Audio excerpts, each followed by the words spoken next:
Ave Maria, hayang tinubuhay, ipinagdarasal sa kapayapaan nitong sanlibutan. Ave, Ave, Ave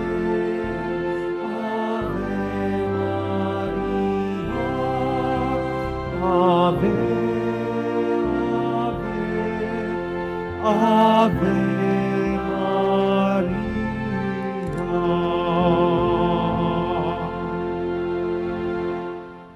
Sa ngala ng Ama at ng Anak at ng Espiritu Santo, Amen. ang pagpapala ng ating Panginoong Hesukristo, ang pag-ibig ng Diyos Ama, at ang pakikipagkaisa ng Espiritu Santo naway sumainyong lahat. At sumayo rin. Mga kapatid, aminin natin ang ating mga kasalanan upang tayo ay maging marapat gumanap sa banal na pagdiriwang. Inaamin ko Sa makapangyarihang Diyos at sa inyo mga kapatid, na lubha akong nagkasala sa isip, sa salita, sa gawa, at sa aking pagkukulang. Kaya isinasamo ko sa mahal na Birheng Maria, sa lahat ng mga anghel at mga banal, at sa inyo mga kapatid, na ako'y ipanalangin sa Panginoong ating Diyos. kaawaan tayo ng makapangyarihang Diyos, patawarin tayo sa ating mga kasalanan at patnubayan tayo sa buhay na walang hanggan. Amen. Panginoon, kaawaan mo kami. Panginoon, kaawaan mo kami. Kristo, kaawaan mo kami. Kristo, kaawaan mo kami. Panginoon, kaawaan mo kami. Panginoon, kaawaan mo kami. Manalangin tayo.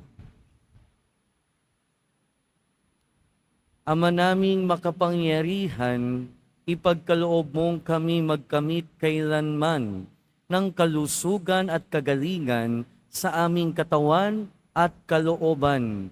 Pakundangan sa pagdalangin ng laging birheng si Santa Mariang Mahal, kami naway mahango sa hapis sa kasalukuyan at makinabang sa kaluwalhatiang walang katapusan sa pamamagitan ni Jesucristo kasama ng Espiritu Santo, magpasawalang hanggan. Amen.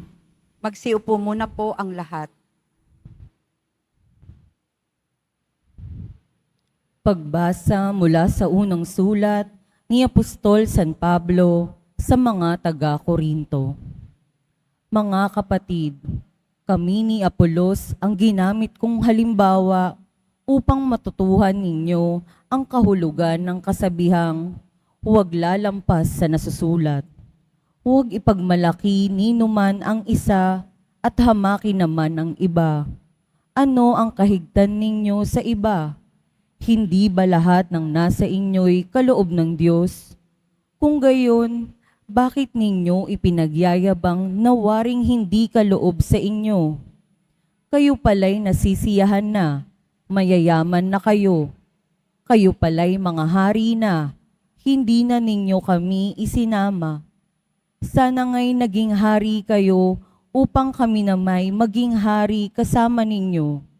Sapagkat sa wari ko, kaming mga apostol ay ginawa ng Diyos na maging pinakahamak sa lahat ng tao. Ang katulad namin ay mga taong nahatulan ng kamatayan, isang panoori ng sanlibutan, ng mga anghel at ng mga tao. Kami mga hangal alang-alang kay Kristo. Kayo'y marurunong tungkol kay Kristo. Mahina kami, kayo'y malalakas. Hinahamak kami, kayo'y pinararangalan. Hanggang sa oras na ito, kami nagugutom, nauuhaw, halos hubad. Pinagmamalupitan kami at walang matahanan. Nagpapagal kami upang may ipagtawid buhay. Idinadalangin namin ang mga lumalait sa amin. Kapag kami pinag-uusig, tinitiis namin ito. Malumanay na nananalita, isinusukli namin sa mga naninirang puri sa amin. Hanggang ngayon, kami parang mga yagit, pinakahamak na uri ng tao sa daigdig.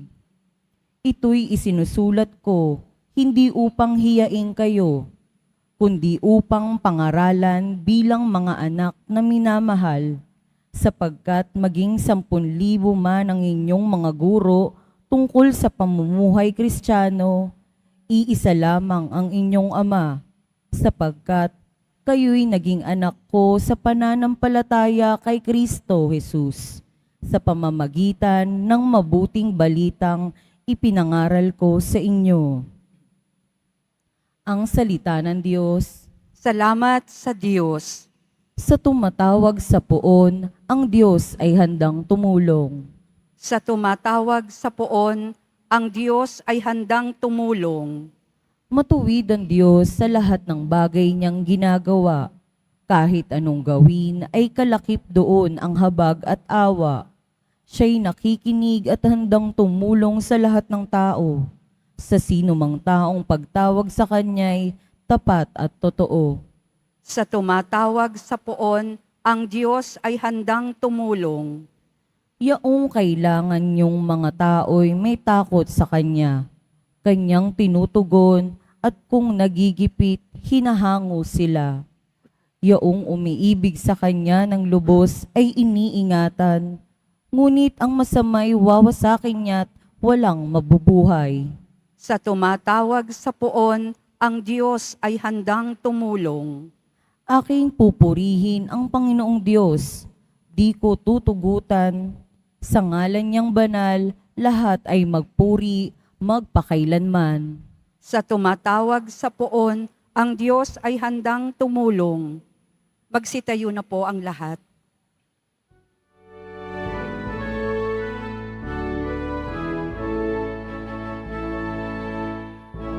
Hallelujah,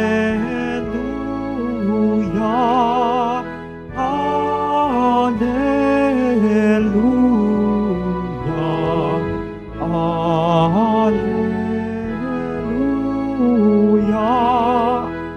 Hallelujah.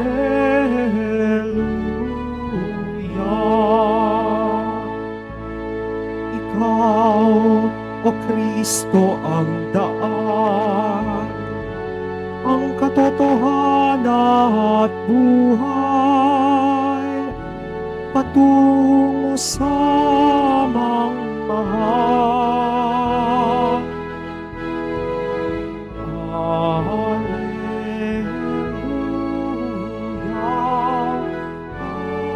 Hallelujah,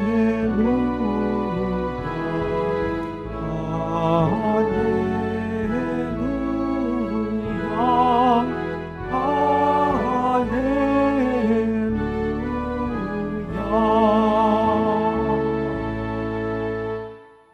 Sumainyo ang Panginoon. At sumayo rin. Ang mabuting balita ng Panginoon ayon kay San Lucas.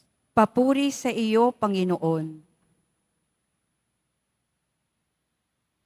Isang araw ng pamamahinga, naparaan sina Jesus sa triguhan. Ang kanyang mga alagad ay nangitil ng uhay at kanilang kinain ang mga butil matapos ligisin sa kanilang mga kamay.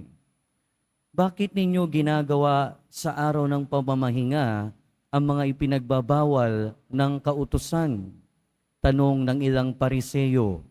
Sinagot sila ni Jesus, hindi ba ninyo nabasa ang ginawa ni David nang siya'y gutom at ang kanyang mga kasama? Pumasok siya sa bahay ng Panginoon, kumuha ng tinapay na handog sa Diyos at kumain nito. Binigyan pa niya ang kanyang mga kasama, bagamat ayon sa kautusan, ang mga saserdote lamang ang may karapatang kumain niyon. At sinabi pa niya sa kanila, ang araw ng pamamahinga ay nasa ilalim ng kapangyarihan ng anak ng tao. Mga kapatid, ang mabuting balita ng Panginoon. Pinupuri ka namin, Panginoong Heso Kristo. Magsiupo muna po ang lahat. Magandang umaga po sa inyong lahat. At welcome po sa Minor Basilica and National Shrine of Jesus Nazareno. Mga kapatid, unang Sabado ng buwan at inaalay natin ang araw na ito sa karangalan ng ating mahal na ina, ang mahal na Birheng Maria. Sa ating ebanghelyo, narinig natin ang isa na namang engkwentro sa pagitan ni Jesus at ng mga Pariseyo dahil sa hindi siya, sa palagay nila, hindi na naman siya sumunod sa kanilang mga tradisyon at mga ritual sa kanilang kautusan. At sinabi ng ating Panginoon ng araw ng pamamahinga ay nasa ilalim ng kapangyarihan ng anak ng tao. At kung ang araw ng pamamahinga ay nasa ilalim ng kapangyarihan ng anak ng tao, ng anak ng Diyos, ang ating Panginoong Jesucristo, ibig sabihin, ang lahat ng bagay ay nasa ilalim ng kapangyarihan niya. At sa ating unang pagbasa, ito yung narinig din natin na pinapaalala ni San Pablo sa mga taga-Korinto. Kaya nga sinasabi niya, bakit ba kayo kailangang magpayabangan pa? Lahat naman ng bagay ay kaloob ng Diyos. Lahat ng tinatamasa natin ay kaloob ng Diyos. Kasama na doon yung ating pananampalataya. At yung pananampalataya natin, magpahanggang ngayon, ay bunga ng pagpapagal, bunga ng pagsasakripisyo, at bunga ng pagpapahayag ng salita ng Diyos ng mga apostol. At sinabi ni San Pablo sa mga taga-Korinto, kami mga apostol, sabi niya, ay mga hangal, alang-alang kay Kristo. Naalala ko yung commercial ng isang kape, para kanino ka bumabangon. Pero kung babaguhin natin yung tanong, maganda rin siguro itanong, para kanino ka nagpapakahangal. At ang isang tao, willing na magpakahangal sa isang taong minamahal niya. Pag sinabi nating pagpapakahangal, o ang isang bagay ay pagpapakahangal, kung ito ay parang walang saysay, kung ito ay parang walang binubunga na maganda. Diba kapag ang isang tao nagmamahal ng lubos, kahit pa against dyan yung kanyang magulang, kahit patutol lahat ng kaibigan, kahit patutol lahat ng mga taong nasa paligid niya, ipagpapatuloy niya pa rin yan. Kahit parang walang saysay para dun sa mga tao na nakapaligid sa kanya. Kasi pag tayo nagmamahal, willing tayo na tawaging hangal. Willing tayo na magpakahangal.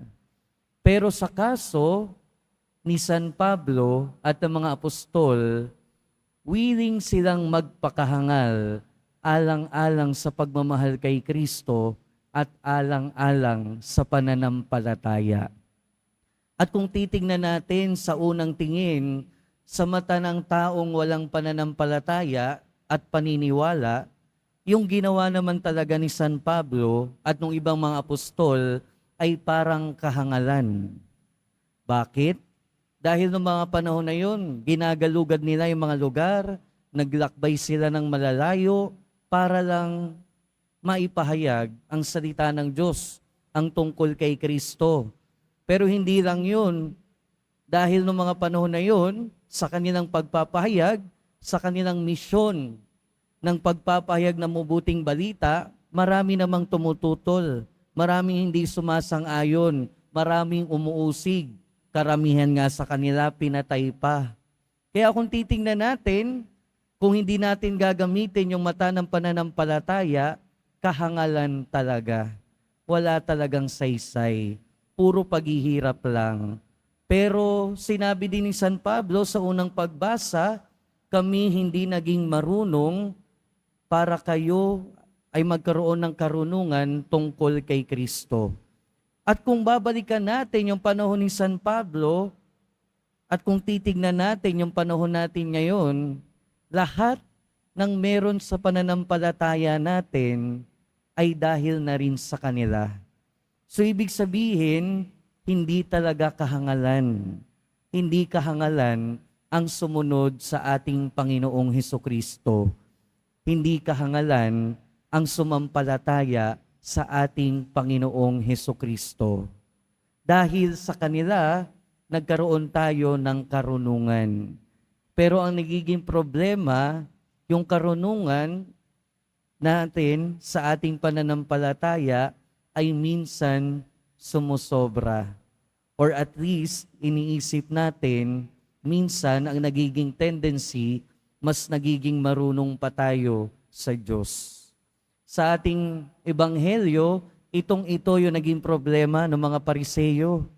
Ayan na naman, sinisita na naman ang ating Panginoon.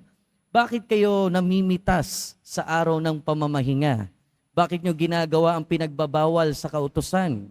Noong mga panahon kasi na yun, pag araw ng pamamahinga, bawal magtrabaho, syempre. At pag pumitas ka ng trigo, considered na yun na pag-aani. At ang pag-aani ay pagtatrabaho. So therefore, sila ay sumusuway sa utos sa pamamahinga. Pero ang di nila alam na ang kanilang pinagsasabihan ay ang mismong anak ng Diyos. Ang kanilang pinagsasabihan, ang kanilang sinisita ay mismong ang anak ng Diyos. At lumalabas dito na tinuturuan pa nila ang ating Panginoong Hesukristo. Pero hindi lang yung mga Pariseyo yung may ganong problema. Minsan tayo din may ganong problema. Dahil minsan, mas marunong pa tayo sa Diyos. Di ba minsan sa pagdarasal natin, imbis na hanapin natin kung ano ang kalooban ng Diyos para sa atin at tanggapin iyon, ang gusto natin, yung kalooban natin, yung sundin ng Diyos. Kapag di ba, minsan hindi natutupad yung ating panalangin, nagkakaroon tayo ng sama ng loob sa Diyos, nagagali tayo sa Diyos. Kasi para bagang ayaw ng Diyos mangyari kung ano yung gusto nating mangyari. Pero ang totoo niyan, hindi tayo makapagpakumbaba sa kung ano yung kalooban ng Diyos. Nagiging marunong tayo kesa sa Diyos. At hindi lang naman yan, di ba? Sa mga tinuturo sa atin ng ating kapwa, sa mga tinuturo sa atin ng simbahan, paminsan-minsan. May mga pagkakataon ayaw nating tanggapin. Dahil ang gusto lang nating tanggapin ay kung ano yung inaakala nating tama. And therefore, nagiging mas marunong tayo kesa sa ating kapwa. Mas nagiging marunong tayo kesa sa simbahan. At kung ganon, siguro yun yung maituturing natin na tunay na kahangalan, ang hindi sumunod sa Diyos, ang hindi maging bukas sa ating kapwa at sa ating simbahan. Siguro yun ang tunay na kahangalan. Mga kapatid, binibigyan tayo ng halimbawa ng ating mahal na Birheng Maria. Huwag tayong matakot na sumunod sa ating Panginoon. Huwag tayong matakot na sumunod sa ating pananampalataya. Dahil kung talagang tayo ay magiging masunurin, kung talagang pangangatawanan natin yung ating pananampalataya, kung talagang magpapakabuti tayo, kung talagang susundin natin yung utos ng Diyos, ay talagang magmumukha tayong hangal. Pero sa halimbawa ng ating mahal na Birheng Maria, parang ganun din, di ba? Biglang dumating yung anghel at nagsabing siya ay magbubuntis, maglilihi ng walang tatay. Parang kahangalan. Pero at the end, hindi naman talaga kahangalan. Dahil ang lahat ng yon para sa ikaliligtas ng lahat. Kaya huwag tayong matakot na sundin ang ating Panginoon. Huwag tayong matakot na sundin ang ating pananampalataya dahil ang tunay na kahangalan ay hindi yung pagsunod. Ang tunay na kahangalan ay yung hindi pagsunod sa ating Panginoong Hesukristo sa ating pananampalataya. Amen. Magsitayo na po ang lahat.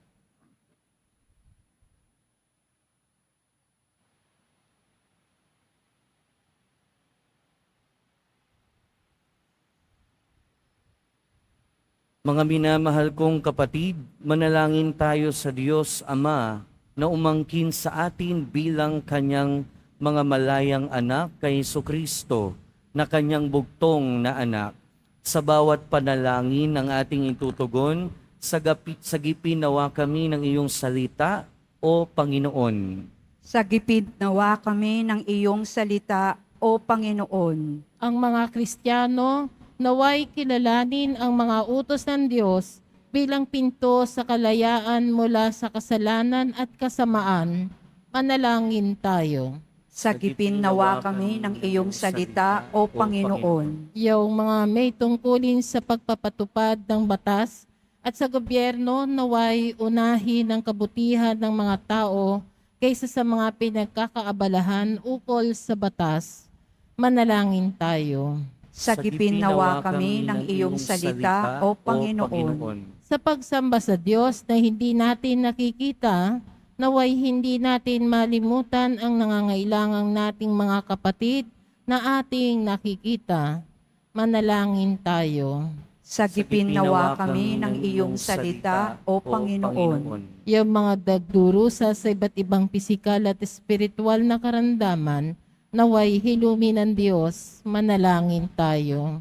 Sagipin nawa kami ng iyong salita, O Panginoon. Ang mga pumanaw, naway mamahinga sa piling ng Diyos, manalangin tayo. Sagipin nawa kami ng iyong salita, O Panginoon.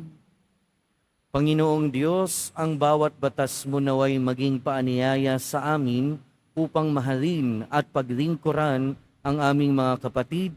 Unawain sila, igalang at gabayan upang maging gabay rin namin sila. Hinihiling namin ito sa ngalan ni Kristo na aming Panginoon. Amen. Pagsiupo muna po ang lahat.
Manalangin kayo mga kapatid upang ang paghahain natin ay kalugdan ng Diyos amang makapangyarihan.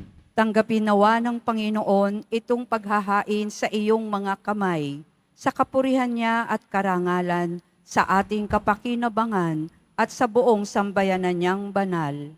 Ama naming lumikha sa iyong nagkatawang taong anak, ay tumulong nawa sa aming ginagawa upang siya na iniluwal ni Maria nang di bumawas kundi lalo pang nagpaganap sa pagkabirhen ay magpagindapat na kalugdan mo ang aming paghahain sa ikapagpapatawad ng mga kasalanan sapagkat siya ang Panginoong kasama mo at ng Espiritu Santo magpasawalang hanggan. Amen. Sumainyo ang Panginoon. At sumayo rin, Itaas sa Diyos ang inyong puso at diwa. itinaas na namin sa Panginoon. Pasalamatan natin ang Panginoong ating Diyos. Marapat na siya ay pasalamatan. Ama naming makapangyarihan, tunay ngang marapat na ikaw ay aming pasalamatan. Ngayong pinararangalan ang mahal na Birheng Maria, bukod mong pinagpala sa babaeng lahat, ang mahal na Birheng totoong mapalad na iyong piniling maging ina ng iyong anak nung sinugo mo siya bilang aming Mesiyas. Sa kapangyarihan ng Espiritong Banal, ang Birheng Maria ay naging inang tunay ng iyong anak na kanyang isinilang bilang liwanag nitong sanlibutan. Kaya kaysa ng mga anghel na nagsisiawit ng papuri sa iyo, nang walang humpay sa kalangitan, kami nagbubunyi sa iyong kadakilaan. Santo, Santo, Santo, Panginoong Diyos ng mga hukbo, napupuno ang langit at lupa ng kadakilaan mo. Hosana sa kaitaasan. Pinagpala ang naparirito sa ngalan ng Panginoon. Hosana sa kaitaasan. Lumuhod po ang lahat. Ama naming banal, ikaw ang bukal ng tanang kabanalan. Kaya't sa pamamagitan ng iyong Espiritu, gawin mong banal ang kaloob na ito upang para sa amin maging katawan at dugo ng aming Panginoong Hesukristo. Bago niya pinagtiis ang kusang loob na maging handog, hinawakan niya ang tinapay, pinasalamatan kaniya, pinaghati-hati niya iyon, iniabot sa kanyang mga alagad at sinabi, "Tanggapin ninyong lahat ito at kanin. Ito ang aking katawan na ihahandog para sa inyo."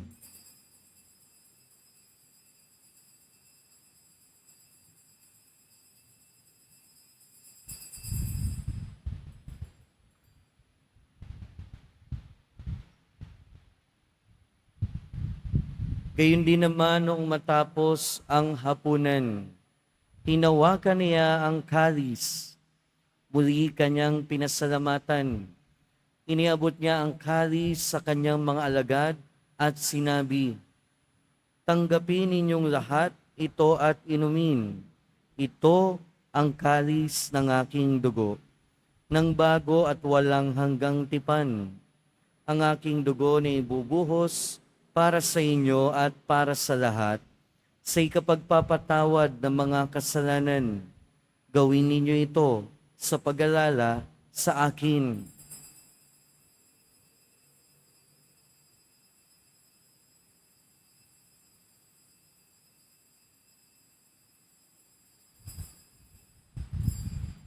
Tumayo na po ang lahat.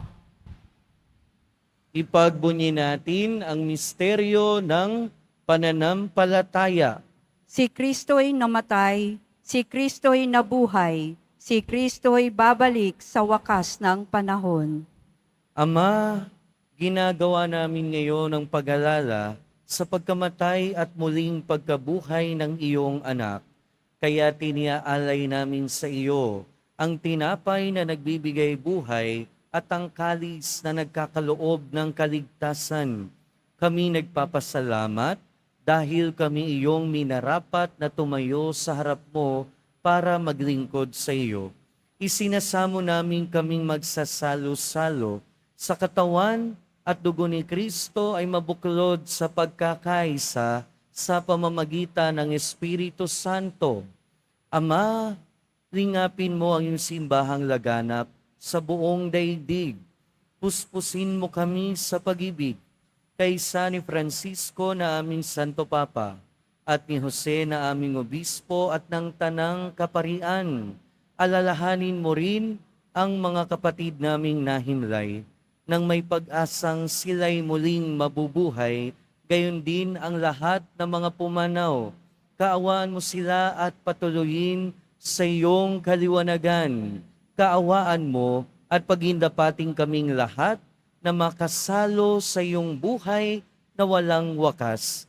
Kaysa ng mahal na Birheng Maria na Ina ng Diyos, ng kabiyak ng puso niya si San Jose, kaysa ng mga apostol ni San Juan Bautista at ng lahat ng mga banal na namuhay dito sa daigdig ng kalugod-lugod sa iyo. May pagdiwang nawa namin ng pagpupuri sa ikararangal mo sa pamamagitan ng iyong anak na aming Panginoong Hesukristo.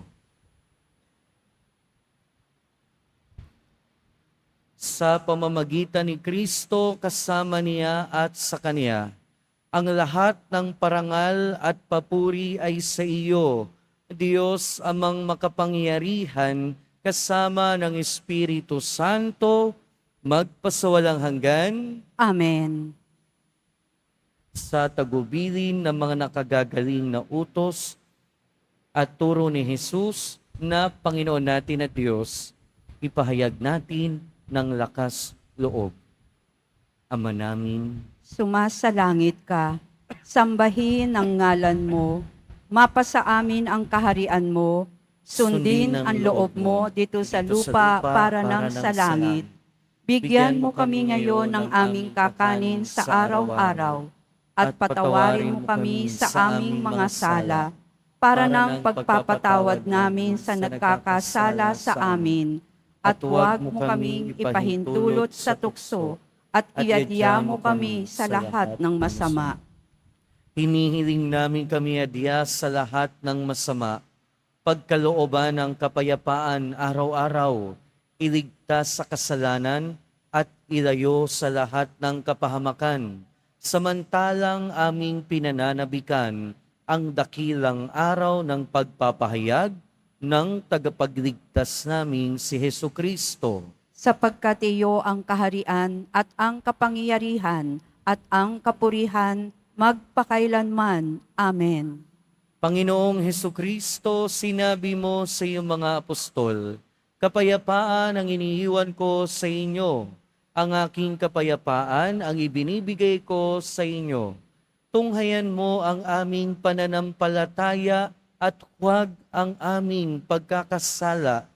Pagkalooban mo kami ng kapayapaan at pagkakaisa ayon sa iyong kalooban, kasama ng Espiritu Santo, magpasawalang hanggan. Amen. Ang kapayapaan ng Panginoon ay laging sumainyo. At sumayo rin. Magbigayan tayo ng kapayapaan sa isa't isa. Peace be with you po. Kordero ng Diyos na nag-aalis ng mga kasalanan ng sanlibutan, maawa ka sa amin. Kordero ng Diyos na nag-aalis ng mga kasalanan ng sanlibutan, maawa ka sa amin. Kordero ng Diyos na nag-aalis ng mga kasalanan ng sanlibutan, ipagkaloob mo sa amin ang kapayapaan. Lumuhod po ang lahat.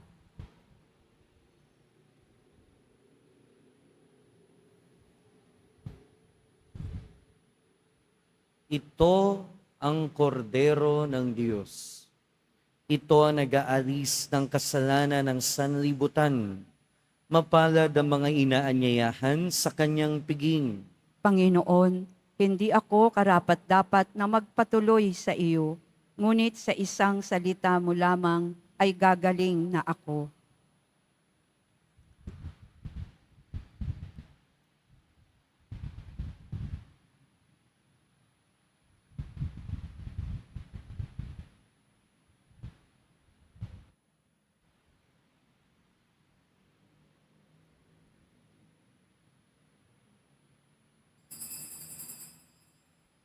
Para sa lahat ng tatanggap ng banal na komunyon, sasagot po tayo ng Amen pagkasabi ng pari o ng lay minister ng katawan ni Kristo at isubo agad sa bibig bago umalis sa harapan ng pari o lay minister. Sumunod po tayo.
Manalangin tayo.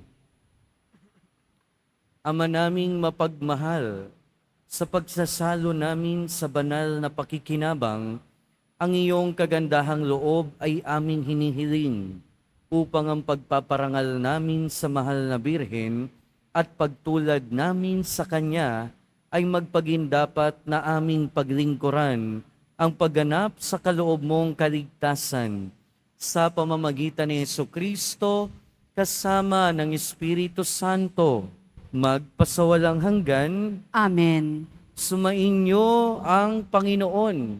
At sumayo rin. Mahal na poong Jesus Nazareno, inihayag mo sa pamamagitan ng krus ang walang maliw na pag-ibig ng Diyos sa sangkatauhan. Pakinggan mo ang kahilingan ng iyong angkan na nagsusumamo sa iyo.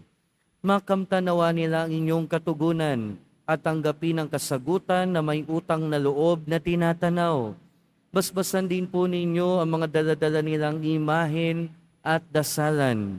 Sa pamamagitan ng bendisyon na ito, naway maalala nila ang mga pangako nila noon sa binyag, na ikaw ang kanilang iibigin at paglilingkuran bilang Panginoon, magpasawalang hanggan. Amen. At pagpalain kayo ng makapangyarihan at mapagmahal na Diyos, Ama, Anak, at Espiritu Santo. Amen. Humayo kayong taglayang kapayapaan ng poong Jesus Nazareno. Salamat sa Diyos.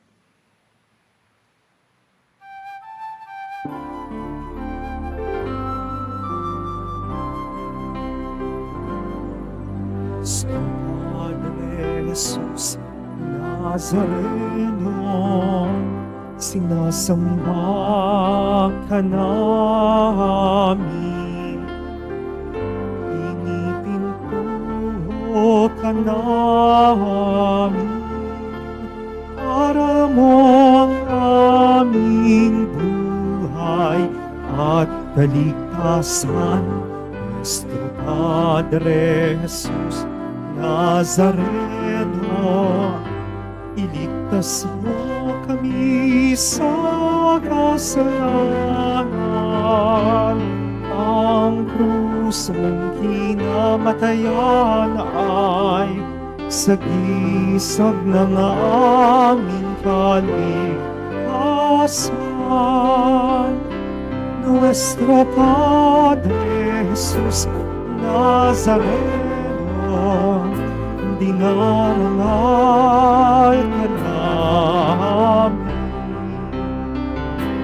Nuestro Padre Jesus Nazareno, niluwalhati ka namin. Nuestro Padre Jesus Nazareno, dinarangal ka namin. Nuestro Padre Jesus Nazareno, niluwalhati ka namin.